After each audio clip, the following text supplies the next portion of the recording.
This is a fresh video और इसमें हम यूनिट्स नहीं कवर कर रहे हैं या कंटिन्यू कर रहे हैं।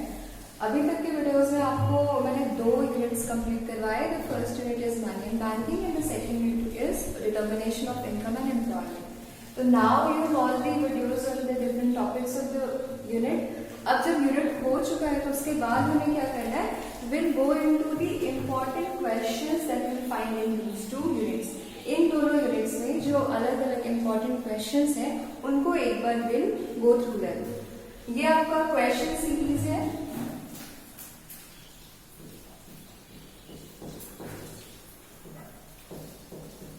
These videos from this and onwards, ये सभी आपका क्या होगा, क्वेश्चन सीरीज। ये क्वेश्चन सीरीज कौन सी यूनिट का है, मनी एंड बैंकिंग। तो मनी एंड बैंकिंग को जब आप कवर कर रहे हो तो हम 2 अप्रोच में करेंगे। पहले हम लॉन्ग आंसर क्वेश्चंस कर ले रहे हैं, उसके बाद हम ऑब्जेक्टिव क्वेश्चंस भी एक बार देखेंगे। इस यूनिट में जिसको आपने 2 पार्ट्स में पढ़ा, the first is money and the second is banking.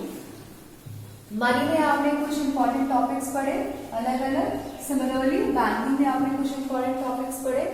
उन दोनों को कंबाइन करके लॉन्ग आंसर क्वेश्चंस में ये 7 क्वेश्चंस हैं which are kind of important, जो आपको पता होना चाहिए।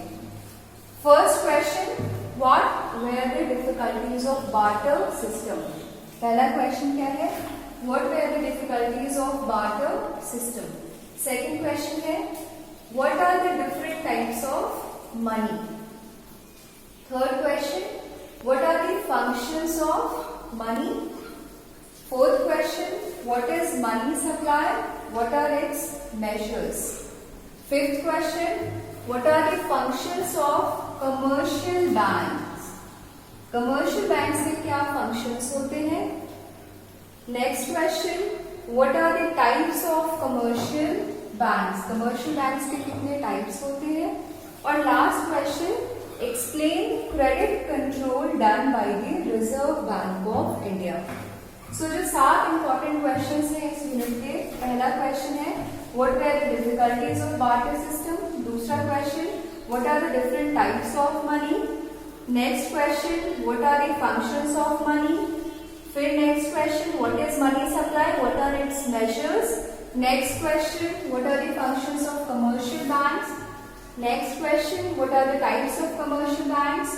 Next question, explain credit control done by the Reserve Bank of India. ये हो गया आपका important question. First thing first, important question अगर आपको बताया जा रहा है, that does not mean कि आप पूरी यूनिट नहीं पढ़ोगे।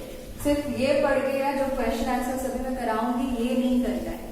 फर्स्ट ऑफ ऑल आपको पूरा का पूरा यूनिट पढ़ना है, क्योंकि आप सीरीज का देखिए ऑर्डर, पहले आपको हर यूनिट के इंपॉर्टेंट टॉपिक्स को पढ़ाया गया, पूरी यूनिट को पढ़ाया गया। उन वीडियोस के बाद आपको इंपॉर्टेंट क्वेश्चन करवाया जा रहा है। The first fundamental motive is कि आपको एक पता हो कि इस यूनिट का इंपॉर्टेंट सेक्शन कौन कौन सा है। दूसरा कि आपको आंसर करने का पैटर्न भी पता हो, क्वेश्चन का आंसर पता होना, उस क्वेश्चन के आंसर को प्रेजेंट करना, दोनों में डिफरेंस होता है। हर क्वेश्चन को लिखने का एक तरीका होता है। So the motive behind the question series videos is that you should be aware कि आपने आंसर लिखना कैसे है। तो पहली चीज, आप पूरी यूनिट को पढ़ोगे, सिर्फ क्वेश्चंस नहीं करोगे। पूरी यूनिट पढ़ने के बाद ये क्वेश्चंस हैं जो आप ज्यादा इंपॉर्टेंस रख के इनको पढ़ोगे, प्लस इन आंसर्स को देखने के बाद आपको एक पैटर्न पता चलेगा कि आपको आंसर कैसे करना है। आपने ये रटना नहीं है कि मैम ने ये लिखा है तो यही लिखना है। आपको ये देख के आइडिया लेना है कि किसी भी क्वेश्चन को कैसे आंसर किया जाता है, कहाँ पे पैराग्राफ्स होने चाहिए, कहाँ पे पॉइंट्स मेंशन करने होते हैं। That is the idea behind the question series. तो ये आपका 7 इंपॉर्टेंट क्वेश्चन हो गया। अब हम इस क्वेश्चन को एक एक करके आंसर देखते हैं। पहला क्वेश्चन क्या है कि what are the difficulties of barter system. Answer आप शुरू कैसे करोगे, barter system an old system of exchange where goods were exchanged for goods had following problems. यहाँ पे ध्यान दीजिएगा, यहाँ पे आपको बार्टर पे पूरा का पूरा एक पैराग्राफ लिखने की जरूरत नहीं है। क्वेश्चन ये नहीं पूछ रहा है कि व्हाट इज बार्टर, ये ध्यान दीजिएगा। क्वेश्चन आपसे नहीं पूछ रहा है कि व्हाट इज बार्टर, क्वेश्चन क्या पूछ रहा है कि व्हाट आर द डिफिकल्टीज लेकिन आपको थोड़ा सा इंट्रोडक्शन देना बेटर होता है। तो आपने सिर्फ एक सेंटेंस लिखा और उसमें आपने ये बता दिया कि बार्टर इकोनॉमी भी, बार्टर सिस्टम भी क्या है। तो barter system and old system of exchange where goods were exchange for goods had following problems. कौन कौन से फॉलोइंग प्रॉब्लम्स थे? अब आप पहले प्रॉब्लम्स को लिस्ट करोगे। First, lack of double coincidence, second divisibility, third store of value, fourth measure of value, fifth deferred payment। 5 problems थी, पांचों का आप नाम लिख दोगे। उसके बाद नेक्स्ट पॉइंट, ये आपका फर्स्ट मेन पॉइंट हो गया। नेक्स्ट पॉइंट में आप क्या लिखोगे? The above mentioned problems can be explained as follows। In problems को, पांचों प्रॉब्लम्स को आप एक्सप्लेन भी करोगे। यहाँ पे एक चीज ध्यान दीजिएगा, आप ऐसा भी कर सकते हो कि जहां यहाँ पे जब आपने लिखा कि फॉलोइंग प्रॉब्लम्स हैं, तो यहीं पे आप एक डैश देके एक्सप्लेन करो, फिर नेक्स्ट प्रॉब्लम लिखो, डैश देके एक्सप्लेन करो, फिर नेक्स्ट लिखो। ऐसा भी आप कर सकते हैं। या फिर आप ये भी कर सकते हैं कि पहले पांचों प्रॉब्लम्स लिख लीजिए, फिर उसको एक्सप्लेन कीजिए। ईदर वे, जिस तरह से आपको कंफर्टेबल लगे। The above mentioned, जो अभी मेंशन किया गया है, उन प्रॉब्लम्स को हम इस तरह से एक्सप्लेन कर सकते हैं। पहला प्रॉब्लम क्या था हमारा? Lack of double coincidence. In barter system goods were exchange for goods and therefore it was a task to find the perfect partner for exchange. अब इसीलिए मैंने आपको बोला कि आपको पूरे वीडियोस देखने, क्योंकि यहाँ पे परफेक्ट पार्टनर की जो बात की गई है वो जब मैं आपको बार्टर इकोनॉमी पढ़ा रही थी वहां पे ये आपको बताया गया है। तो ये चीजें पता होने के लिए सिर्फ आंसर रटने की जरूरत नहीं है, पहले वीडियो को, पूरा यूनिट की वीडियोस को देखोगे। फर्स्ट पॉइंट आप लिखोगे कि कैसा था, लैक ऑफ कोइंसिडेंस क्या है। तो बार्टर सिस्टम में कैसा था? गुड्स को गुड्स के साथ एक्सचेंज करते थे, तो परफेक्ट पार्टनर की जरूरत होती थी। नेक्स्ट स्टेप में आप बता दोगे कि परफेक्ट पार्टनर क्या है। पर्सन ए के पास राइस है, पर्सन बी के पास wheat है। It was important that person A would need wheat and person B would need rice. This problem was lack of double coincidence. इन दोनों का एक साथ मिल जाना ही क्या था? This problem was lack of double coincidence. Next problem क्या थी आपकी? Divisibility. Goods like domestic animals were not divisible. जैसे काउ है, गोट है, बफलोज है, उनको तो आप डिवाइड नहीं कर सकते स्मॉलर यूनिट्स में। तो इनका एक्सचेंज क्या था? डिविजिबिलिटी की वजह से डिफिकल्ट हो जा रहा है। नेक्स्ट प्रॉब्लम जो आपको करना है वो अभी मैं यहाँ पे वीडियो में साथ में लिख रही हूँ, आप ध्यान से उसको देखिए।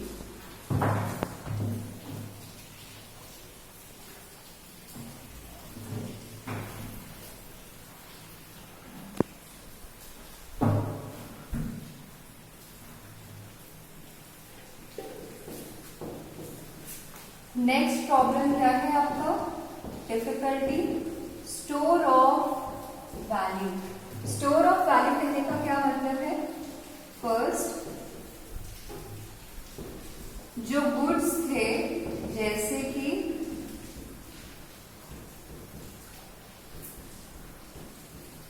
Vegetables and fruits and other agricultural goods,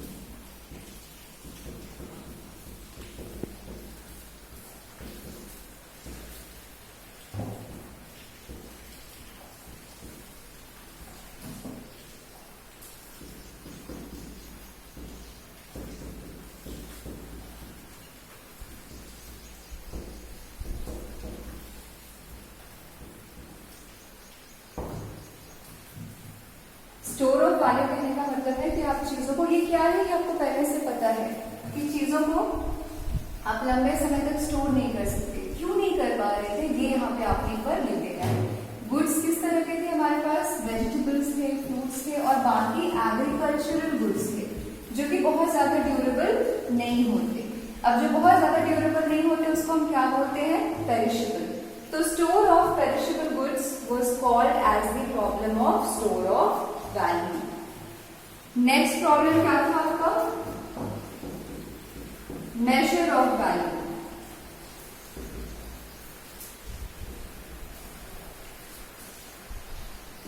इसमें एक ही पॉइंट है, वो क्या है? There was no uniform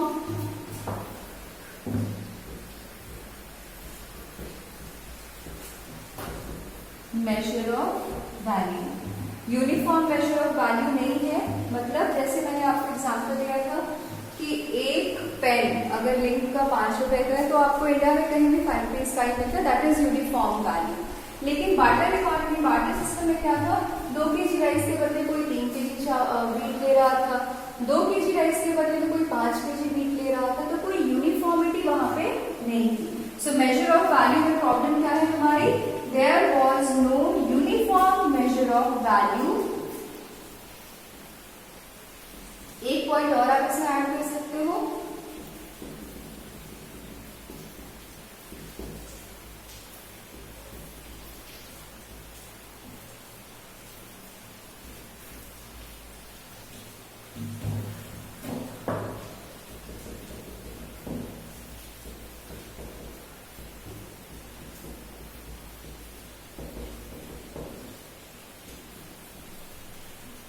different goods had different measure of exchange.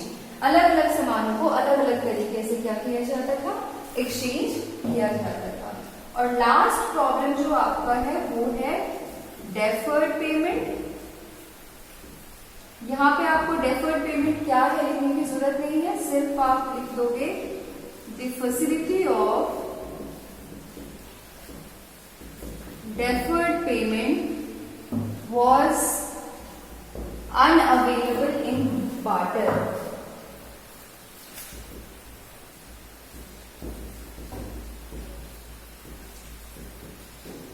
Facility जो है डेफर्ड पेमेंट की वो बार्टर सिस्टम में अनअवेलेबल थी। अब यहाँ पे एक और पॉइंट जो आप ऐड करोगे वो ये है कि क्यों? This was due to the nature of goods in exchange।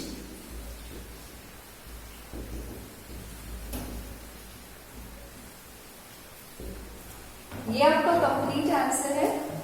ये लॉन्ग क्वेश्चन आंसर है इसलिए इतना लेंथी हो गया।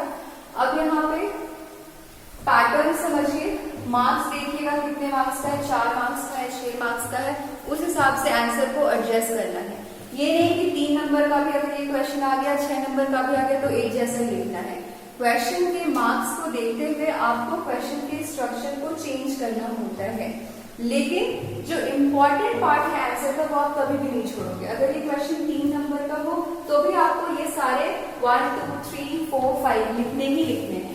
अगर ये क्वेश्चन 4 मार्क्स का है तो आपको ये सारे प्रॉब्लम्स और इनके पॉइंट्स लिखने हैं। हो सकता है 1-2 पॉइंट, जैसे इसमें आपने 3 पॉइंट लिखा तो तीनों पॉइंट ना लिखो, आप बस बता दो कि लैक ऑफ डबल कोइंसिडेंस कैसे था और आगे बढ़ जाओ। अगर ये क्वेश्चन 6 मार्क्स का है तो आप ये पूरा एक्सप्लेनेशन दोगे। तो यहाँ पे अपने you have to keep your mind open कि आपको क्वेश्चन को उसके मार्क्स को देखते हुए स्ट्रक्चर करना है। क्वेश्चन है आपका what are the difficulties of barter system. Answer लिखने का तरीका पहले फर्स्ट पॉइंटर में बार्टर सिस्टम एक्सप्लेन कर दोगे। Old system of exchange, barter system and old system of exchange where goods were exchange for goods had following problems 1 2 3 4 5। Above mentioned problems can be explained as follows। इन सारे problems को आप कैसे explain करोगे? First, lack of double coincidence। In barter system, goods were exchanged for goods and therefore it was a task to find the perfect partner for exchange. Person A, person B, rice, wheat. It was important that person A would need wheat and person B would need rice. This problem was lack of double coincidence. Second problem is divisibility. Goods like domestic animals were not divisible. Exchange of such commodity faced the problem of divisibility. Third problem is store of value. Goods like vegetables and fruits and other agricultural goods were not durable. The store of durable goods को क्या बोलते हैं? Perishable. The store of perishable goods was called as the problem of store of value. Measure of value, there was no uniform measure of value. Different goods had different measure of exchange. Last problem, deferred payment. The facility of deferred payment was unavailable in barter system.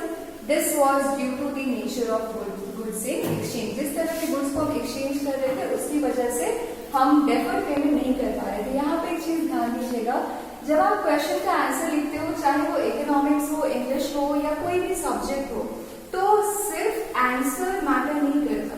Language is a very very important part of any answer. इसीलिए answer को करने में आपने उस answer में कौन सा language किस तरह से यूज करा है वो बहुत इंपॉर्टेंट है. एक टर्म बोला जाता है डबल निगेशन. डबल निगेशन होता है कि आप सेंटेंस में दो बार नहीं बोलना कि ये नहीं है, ये नहीं है, प्रेफर नहीं करना चाहिए. जैसे कि इसलिए मैं आपको बता रही हूँ, यहाँ पे मैंने The facility of deferred payment was not available in barter system नहीं लिखा, मैंने क्या लिख दिया है? Unavailable. Not available का वर्ड जो है सेम मीनिंग है किससे? Unavailable से. लेकिन यहाँ मैंने कोई नेगेटिव वर्ड यूज करने से क्या करा है? अवॉइड करा है. तो इन सब चीजों को ध्यान में रखने से आपका आंसर थोड़ा सा और प्रेजेंटेबल हो जाता है. So yeah, this is your question first and this is the answer. And next video में हम लोग नेक्स्ट क्वेश्चंस को टारगेट करेंगे. ओके.